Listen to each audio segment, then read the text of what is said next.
Nah, sekarang kita lanjut ke pemeriksaan karies. Ini nomenklatur gigi. Ya, nomenklatur gigi. Ingat, pemeriksaan karies kita mulai dari kuadran 4. mana kuadran 4? Nih, ya. Iya. Kuadran 4. Lanjut kuadran 3, kuadran 2, kuadran 1. ya. Jadi di sini kuadran 4 atau 8. Sini 3 atau 2 atau 6, 1 atau 5. Ya, jadi semuanya diperiksa. Lalu kita tulis lagi di sini. Cara pemeriksaannya sudah ada di sini. Ya. Ya, ini. Nah, di pemeriksaan ini yang pertama kita lakukan adalah pemeriksaan karies. Karies. Ya, giginya banyak ada karies kan? Nah, yang pertama itu adalah giginya dulu. Ya, giginya. Saudara harus tahu motilanya berapa. Misalnya giginya ada karies nih, ada karies, ada sisa makanan, harus kita bersihkan dulu. Dibersihkan. Ya, ingat selalu. Setiap mau memeriksa gigi, mau mendiagnosanya, yang namanya kotoran atau sisa makanan itu harus benar-benar bersih dan kering. Harus dikeringkan pakai kabang belet. Ada kabang belet, boleh ibu pinjam? Ya. Jadi tidak boleh dalam keadaan basah, ya. Oke. Nah, itu pemeriksaan visual. Jadi kita perlu pakai lampu ya dengan menggunakan secara langsung mata. Ya, bersihkan. Kemudian tujuannya apa? Gunanya pemeriksaan visual untuk melihat kelainan atau keadaan di jaringan sekitarnya. Jadi kita bisa melihat giginya, bisa melihat jaringannya, ya. Itu perlunya pemeriksaan visual. Ada lagi yang disebut dengan pemeriksaan sondasi. Sondasi. Nah, sondasi pakai sonde,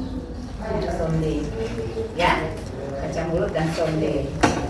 Atau bisa juga pakai jarum Miller, ada di jarum yang panjang, itu bisa juga pemeriksaan sonde. Tujuan pemeriksaan sonde ada untuk apa? Caranya ya ini dibersihkan lagi ya, seperti tadi ya. Kemudian setelah membersihkan, ini ditelusuri, kariesnya ditelusuri.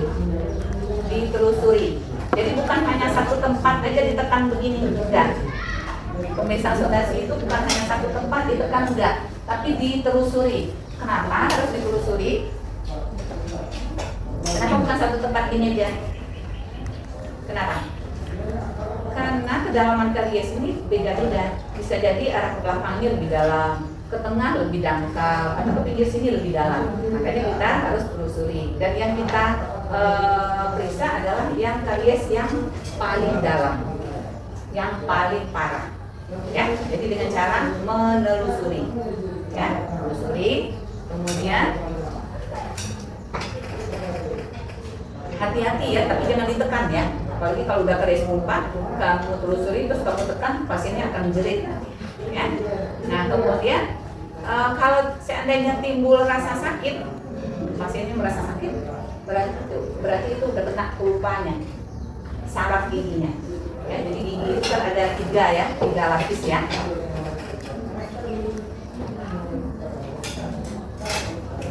Benar ya, gigi itu terdiri dari 3 lapis.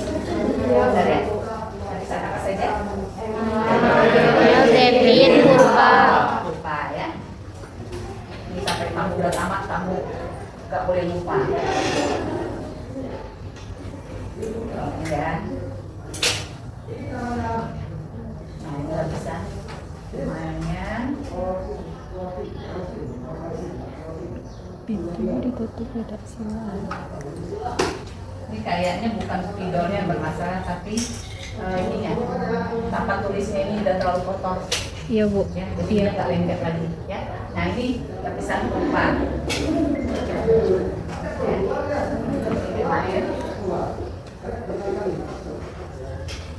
Ini dendin. Di antara lapisan ini mana yang paling tebal? Mana ya? Udah lulus anatomi. Tes mana yang paling tebal, yang bingung-bingung, ada pulpa, ada dentin, ada yang mayor. Yang mana yang benar? Dentin. Dentin paling tebal. ya, dentin, ya. Email itu lapisannya tipis, ya, dan ditandai dengan keras, ya. Nah, jadi kalau kita telusuri, terus terasa sakit sama pasiennya, berarti dia sudah karies kumpulan. Ditulislah KP, ya, KP. Nah, karies kumpulan berarti masih vital, karena dia masih merasakan sakit, ya, masih merasakan sakit. Tapi kalau seandainya kita tekan itu dia udah dalam, kita perkirakan sudah kena kumpa, tapi pasiennya tidak merasa sakit, berarti giginya sudah mati. Dia karies kumpa juga, tapi udah mati, ya. Jadi dia kariesnya tapi untuk sondasinya belum tentu dia positif, bisa jadi dia negatif karena giginya udah mati, ya. Jadi di sondasinya itu di S-nya ini ya, sondasi ditandai dengan S, ya, S. Nah itu berarti sondasi, ya. Kalau dia negatif berarti dia itu sudah mati, tidak ada reaksi.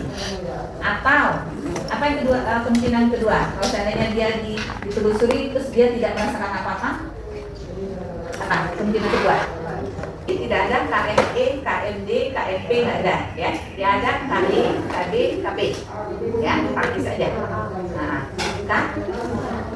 KI, berarti dia KI, berarti kariesnya masih terlalu dangkal, ya, terlalu dangkal. Dia juga tidak akan menimbulkan reaksi, ya, atau terlalu dalam, tapi giginya udah mati. Jadi S-nya pasti negatif, ya. Jadi kita tulis S negatif, berarti tidak bereaksi. Sondasi, ya. Kemudian gunanya apa pakai di sonde itu? Satu, melihat ada tidaknya karies. Jadi di sonde tadi fungsinya satu, melihat ada tidaknya karies. Apa tandanya kalau ada karies? Satu, nyangkut. Apakah semua yang nyangkut disebut dengan karies? Tidak. Apalagi tambahannya, di samping nyangkut ada perubahan warna. Ya. Yang ketiga, apa? Bau. Lunak tak bu jaring? Lunak. Terjadi perlunakan. Jadi itulah 3 tanda-tanda karies, ya. Iya bu. 1, adanya perubahan warna. 2, adanya perlunakan. 3, nyangkut. Ya. Tuh. Kalau udah ada 3 itu baru kita sebut karies. Tapi kalau salah satu aja itu belum tentu karies. Kenapa? Karena fisur yang dalam juga nyangkut, ya, nyangkut, ya. Tapi tidak ada perubahan warna dan tidak ada perlunakan, ya. Tuh. Nah, Pak, sudah dicatat? Apa tanda-tanda karies? Berubah warna, terus perulagan, sama ada nyangkut. Adanya sonde, kalau dilakukan sonde ada nyangkut. Oke. Nah, kemudian sonde tadi sondasi, ya. Sondasi, kalau kita periksa pakai sonde namanya sondasi. Selain melihat ada tidaknya karies, juga untuk melihat kedalaman karies. Tadi udah kita lihat kan. Jadi kalau seandainya dia lebar, bisa kita lihat secara visual. Tapi kalau dia kecil, tentunya kita hanya bisa menentukan melalui kedalaman, ya.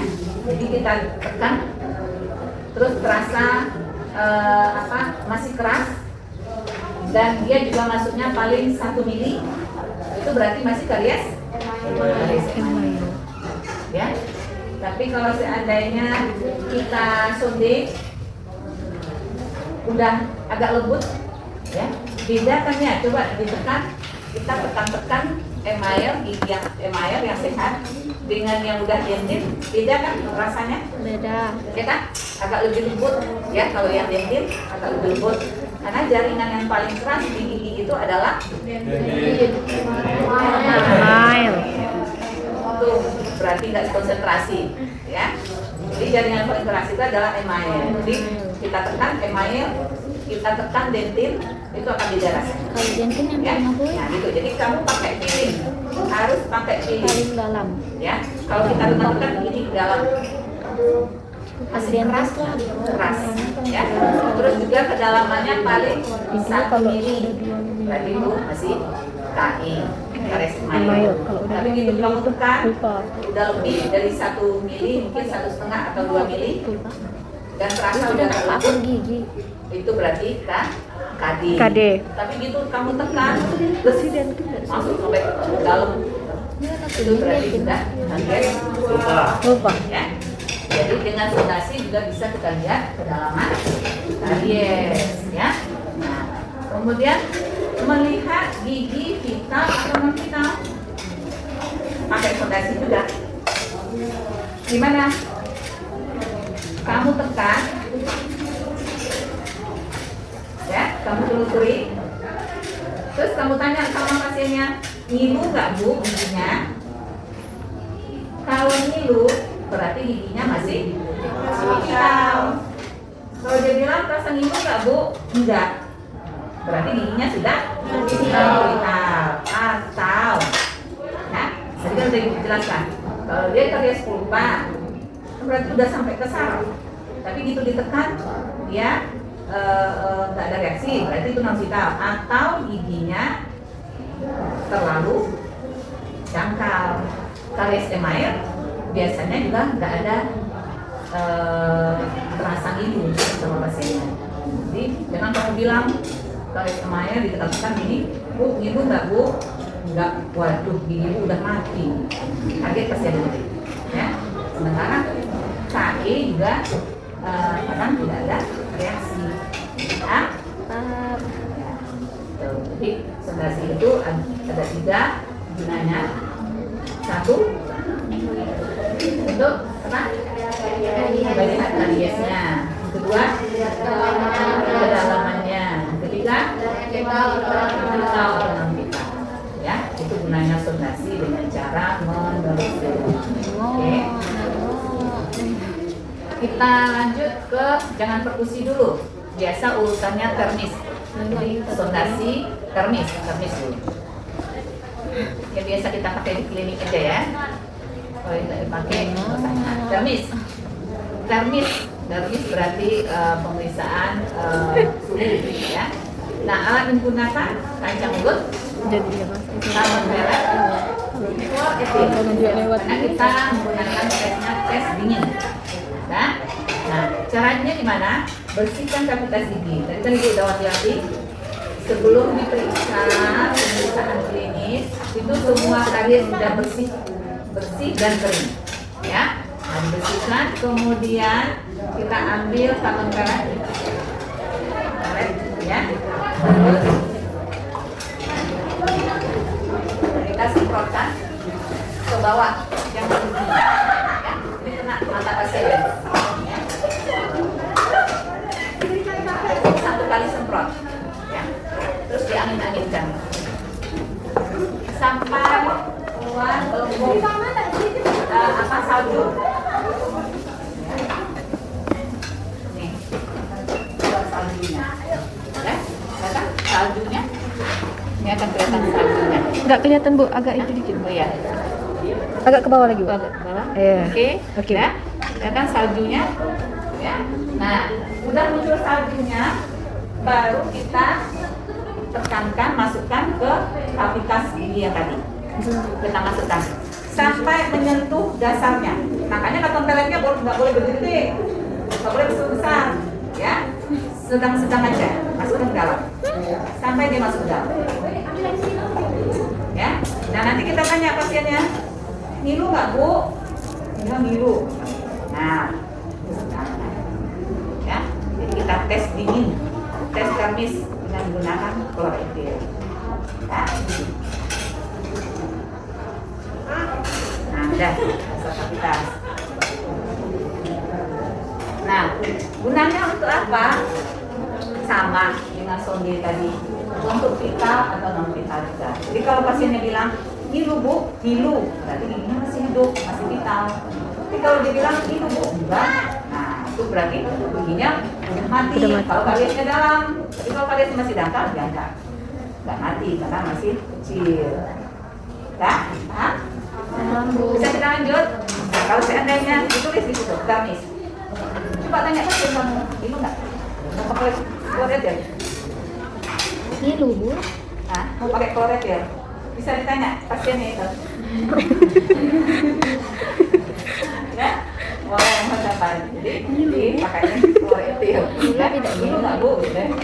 Ya, ngilu ibu atau bapak? Kan kita nggak tahu ini siapa. Ya, nggak almarhum atau gimana orang. Ya, paham? Jadi malam-malam didatangin kan? Mana Iya, Bu. ibu katanya. Sudah, ya, tuh. Jadi ditulis di situ T, termisnya. Ya kamu nggak boleh ngarang-ngarang, lihat juga gigi kamu, kondisi gigi kamu. Kalau ini giginya, wah ini udah radik itu berarti kan udah parah, ya. Dan ibu yakin giginya udah mati. Kalau radik, kan bukan ya? Ada pulpa ya, pulpa. Ada radik. Kalau kayak gini, Bu. Kalau kayak gini, Bu. Parah, benar. Ini parah, Kak. Ini belum tentu. Udah. Karena sarafnya udah kena. Jadi udah radik. Itu kayaknya udah bukan radik, udah Udah. non vital. Non-vital, oh. Berarti termisnya itu negatif itu. Lagi itu. Apalagi kalau udah berubah warna. Temin jadinya. Ini ada kemungkinan masih pulpitis kronis ini. Dia masih bersih, belum ada perubahan warna coklat hitam apa seperti itu. Terus dia juga sedikit terbuka gitu kan. Sedikit terbuka pulpanya. Nah itu pulpitis kronis masih vital biasanya. Vital. Masih vital. Ya. Ini aku sudah mati nih dia. Ini kayaknya karena kalau seandainya kita ketok ini kadang-kadang karena memang udah sakit, semua terasa sakit sama dia. Jadi gigi yang sehat atau gigi sebelahnya dulu yang kita ketok. Sakit nggak Bu? Enggak. Sakit. Jadi ketahuan kalau itu memang giginya ya. Ketoknya jangan kuat-kuat. Tanya ini sakit nggak Bu? Kuat ya, pelan-pelan aja. Ya, di tapsnya itu, di tap. Ya, nah, yang sehat dulu, ya, baru ketok gigi yang sakit, ya. Kemudian kalau ragu boleh, karena akar gigi kan enggak, ya, jadi boleh beberapa tempat. Ya, gunanya untuk apa? Kita ketok-ketok gigi tersebut. Ada rasa sakitnya pada daerah periapikal. Mana yang jadi daerah periapikal? Yang mana daerah periapikal? Hah? Antara?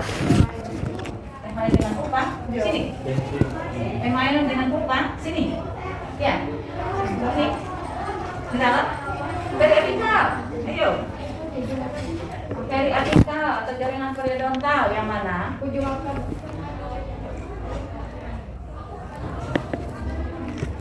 Tuh. Periapikal. Ya. Jadi kalau kita ketok dia ngilu atau sakit, berarti ada peradangan di daerah periapikal. Kalau ada peradangan kita sebut periodontitis. Jaringan periodontal kan? Nah, disebut periodontitis. Catat, jangan ngomong aja. Kenapa kita sering tanya?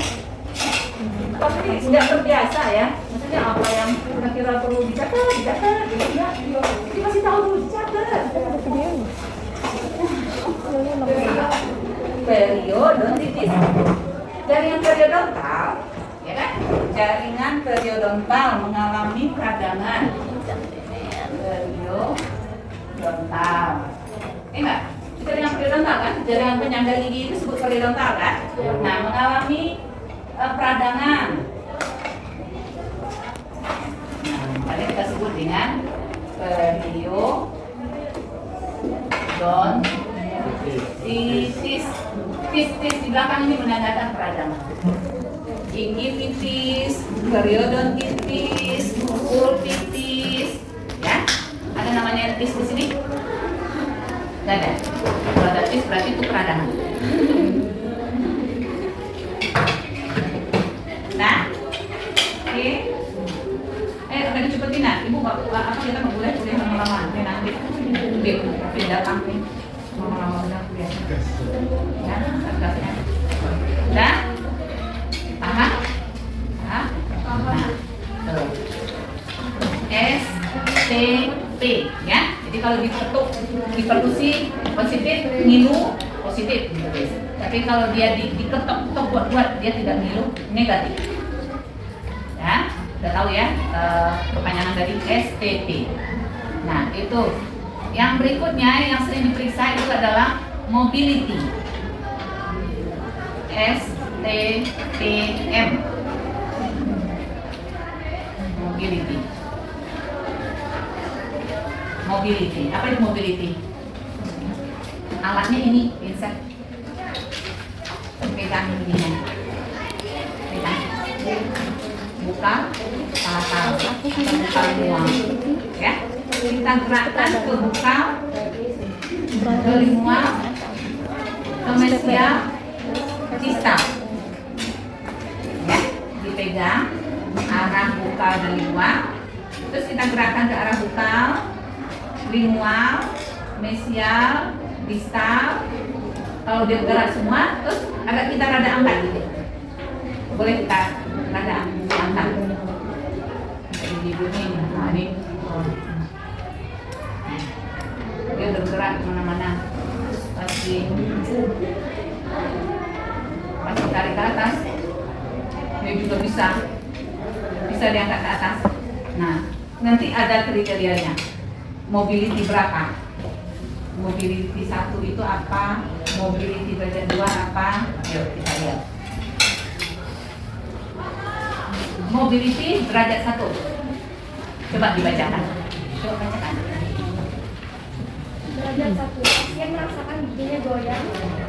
Operator tidak melihat gigi. Operator Tidak melihat gigi tersebut goyang. Nah, operator itu siapa? Ya, yang mengerjakan ya. Tuh, jadi apa maksudnya itu? Pasien merasakan giginya goyang. Di mana dia merasakan? Ya, bisa malam-malam coba goyang-goyang ini, goyang atau pakai lidah coba-coba ini goyang ya. Kan sering itu pasien datang ke klinik, gigi saya goyang. Apalagi dalam kondisi keadaan sakit ya, dia ngomong seperti itu ya. Nah, kemudian operator tidak melihat adanya kegoyangan. Sewaktu diperiksa, waktu anamnesa kan dia menyatakan giginya goyang. Waktu misalnya jawab itu kan, apa keluhannya Bu? Ini nih gigi kanan atas saya ini sakit dan goyang, kan? Tapi sewaktu kita periksa, nggak ada goyang, nggak ada. Ibu merasakan goyang ya? Iya, goyang. Enggak Bu, enggak goyang. Itu hanya perasaan ibu aja. Ya? Nah, itu disebut mobility derajat 1. Kita tulis di sini. Ibu sengaja nulis di bawah karena untuk pemeriksaan karies email, nih Ibu ya. Apakah semua karies perlu pemeriksaan yang 4 tadi? Karies 4 yang tadi maksud Ibu ada di sini M lagi 1. M derajat. Nah, gitu. Jadi mobility derajat. Apakah semua karies perlu pemeriksaan yang 4 ini? Tidak. Jadi ada kriterianya. Kalau dia karies email, itu cukup diperiksa sondasi dan terbis. 2 aja. Kenapa tidak diperkusi? Logikanya apa? Kenapa tidak diperkusi karies email dan dentin? Kenapa? Karena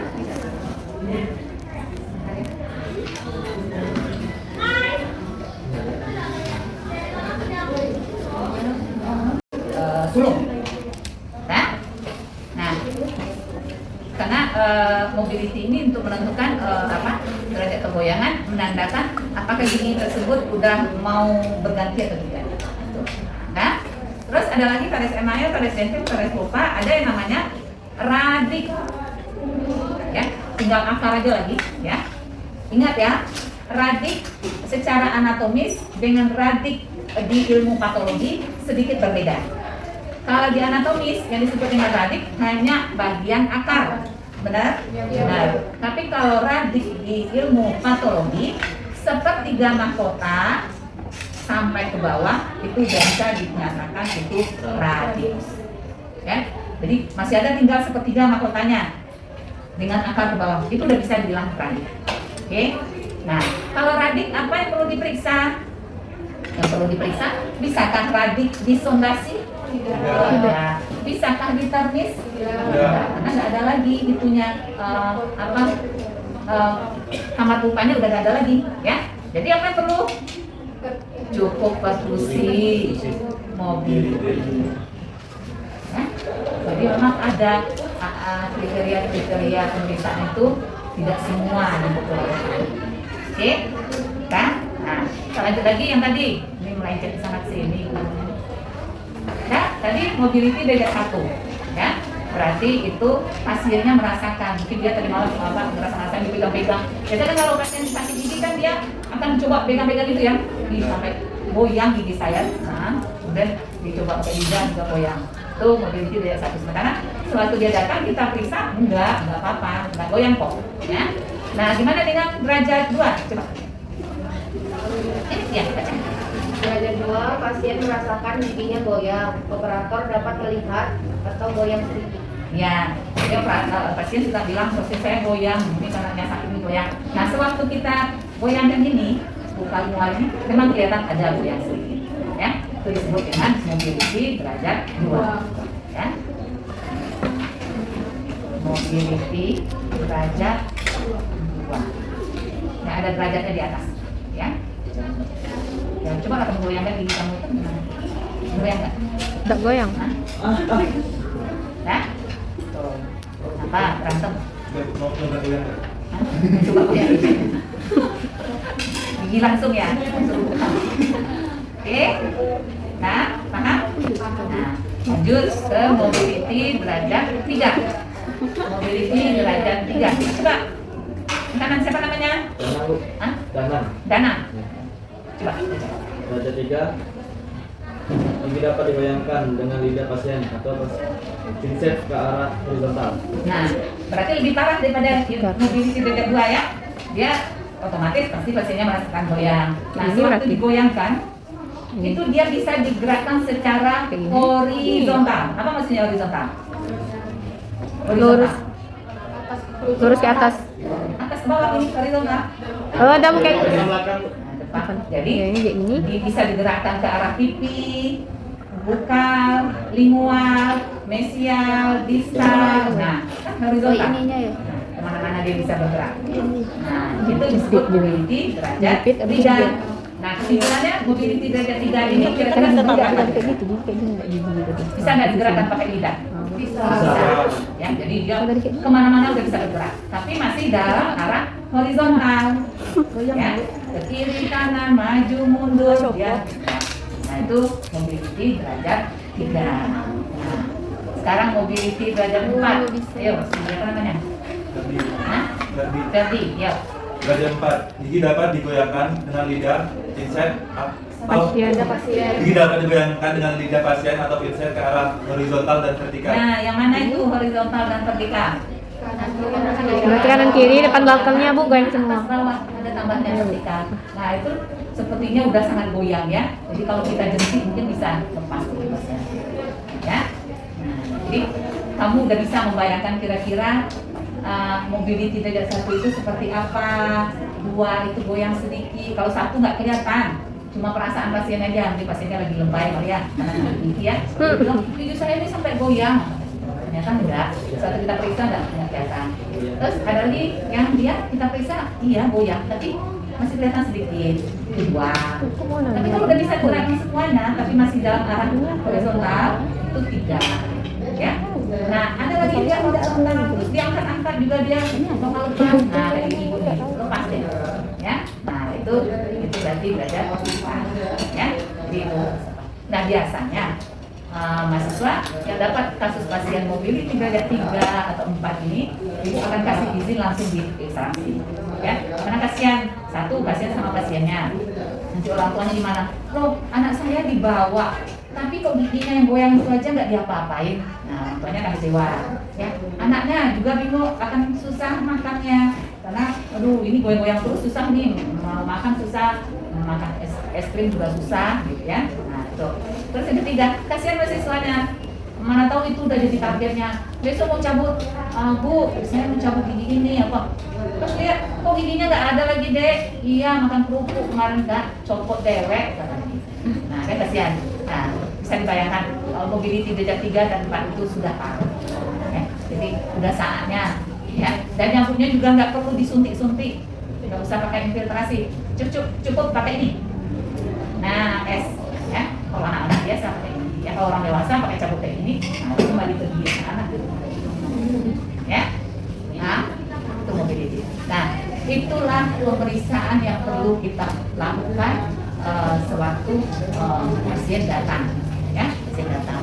Nah untuk pemeriksaan yang lain ya, pemeriksaan yang lain masih ada tapi jarang kita lakukan. Contohnya ini hanya untuk pembanding aja ya. Nah, seperti apa tadi ya? Perkusi ada perkusi yang mirip tekanan ini hampir sama dengan fungsinya dengan perkusi, cuma caranya aja. Cara itu tekanan itu diginikan di gigi yang karies, kita angkatkan instrumen, terus pasiennya disuruh menggigit ya, suruh menggigit pelan-pelan, jangan kuat-kuat. Kalau pasiennya gigi kuat-kuat itu giginya bisa rantum, patah giginya. Lalu gigi yang sudah ada karies biasanya kan lebih rapuh ya, terus disuruh gigit pasiennya, nggak dibilangin pelan-pelan, digigitnya kuat, patah semua giginya ya. Jadi tekanan itu pelan-pelan, gigit pelan-pelan. Tujuannya sama dengan perkusi ya, untuk mengetahui ya. Nah ini gigit tangkai ya. Nah untuk lain di daerah jaringan periapikal juga. Jadi kita hanya melakukan perkusi, tekanan ya. Terus apa lagi?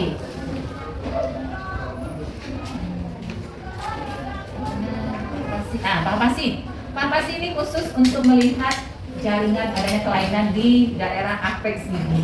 Misalnya pasiennya ada pembengkakan atau abses ya di sini. Misalnya kalau gigi udah berlubang, udah besar, ada akses di sini ya. Nah itu perlu kita palpasi, menyatakan lunak atau lembut, keras atau tidaknya. Kita pakai instrumen dulu ya. Terus kita tekan di sini. Ya. Diraba, pakai apa? Jari, ya. Untuk bengkak ya. Jadi ini boleh dua. Oke. Gunanya untuk melihat adanya pembengkakan atau tidak ya, kan dia akan terasa itu pembengkakan atau tidak, kemudian konsistensinya keras atau lunak, kemudian ada rasa sakit atau tidak. Tanya sama pasien, sakit nggak pas ditekan ini, sakit nggak? Tidak ya.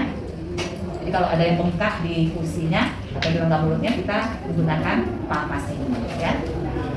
Nah ada lagi membaui. Membau ini merupakan pemeriksaan pendukung. Kalau seandainya saudara ragu, ini biasanya kasus gigi yang gangren, yang sudah mati, ya. Dimana gigi yang sudah gangren itu akan mengeluarkan sejenis zat yang khas yang disebut dengan gas indol dan skatol, gas indol dan skatol atau amoniak. Kenapa itu? Kamu ada yang dari jurusan biologi ini SMA-nya? Ada? Ada? Apa itu?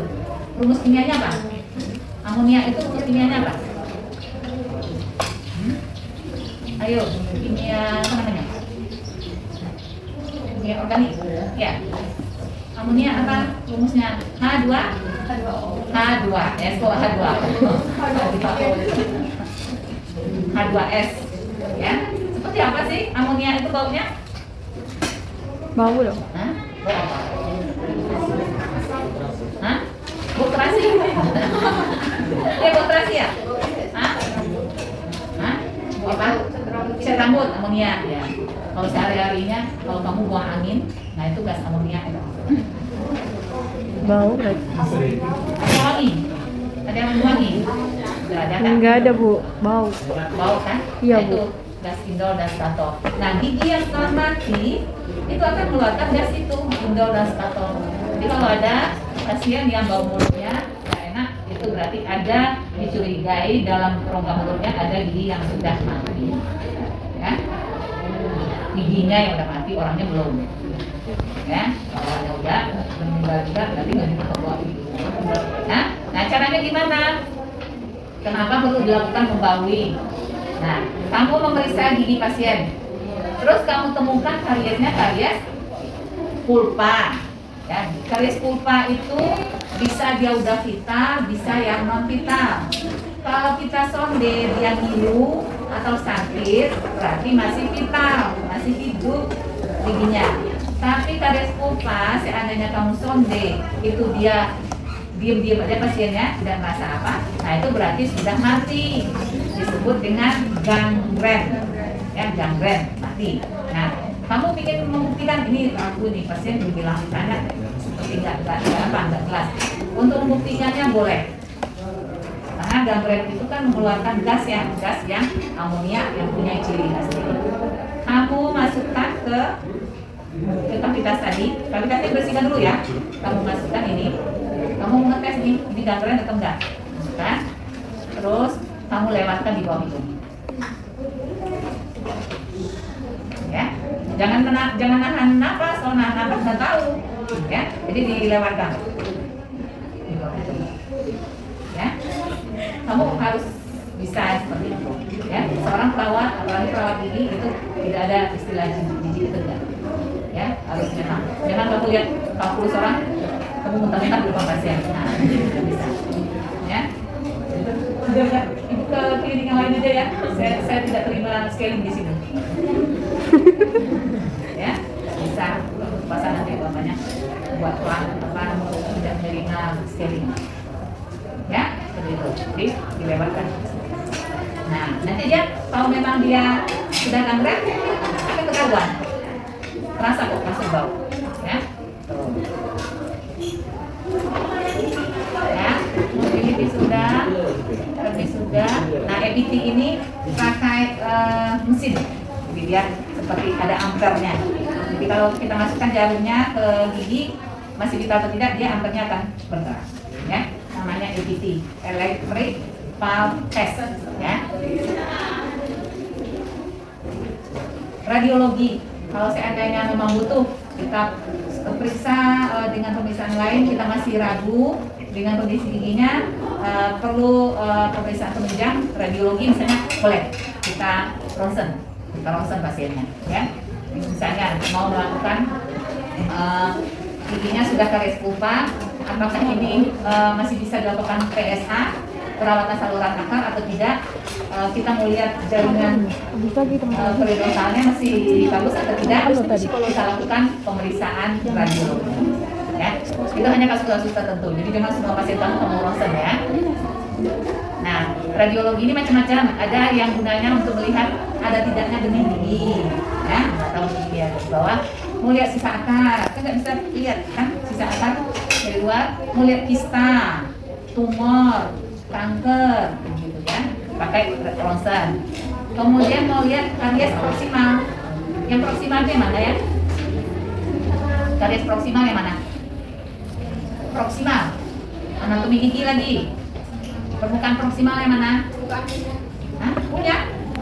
Permukaan punya kok proksimal. Oklusal kalau punya. Proksimal yang mana? Di antara dua gigi.